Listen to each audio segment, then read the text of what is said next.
Okay, so simulation. Yeah. What do you guys mean by that? I'm playing devil's advocate. Okay, so the colloquial or common belief of the potential of this simulation thing is that our whole existence is being played out in a computer somewhere doing a lot of math connected with creating this whole world in our existence, and we are simply experiencing the simulation of our existence within that larger system. See, is the most popular version, but there's a lot of really smart folks who make a compelling argument that we could be in a simulation. I get the argument for the simulation. I really do. I get why it aligns with our human understanding of simulations and how it would work. But I don't think it's a simulation.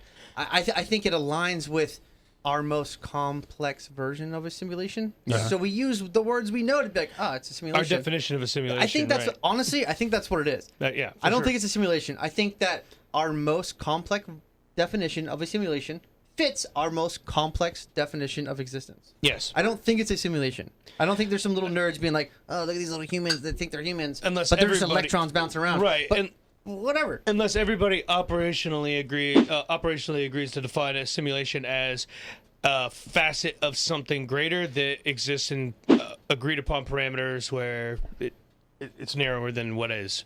And in that case, the quantum mechanics would insinuate that like we're basically in a terrarium, which is a terrarium a simulation of life to a lizard? Kinda. But how do you define simulation? Because it's still alive.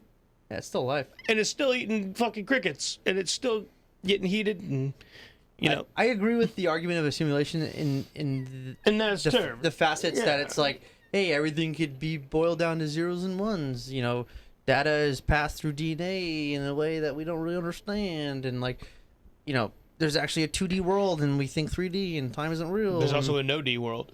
Yeah. I mean, I get it. Yeah.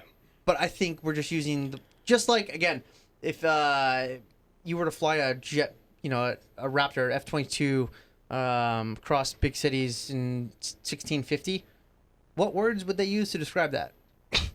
I'd love to hear that. Right. Because that would really articulate the fact that we can only describe things based upon our current understanding. Our most advanced level of understanding. Yeah. And then it's moot at that point. Oh, dude. Yeah. I make the point, like, you know, comedy from 80 years ago is stupid. It's so stupid. Yeah, 'cause like, it's people are stupid. stupid. It's not even funny. But you know what I mean? It's because it has to do with our current understanding of things. Exactly. Yeah. Which is why my favorite Hulu show was Harlots until I realized they don't show enough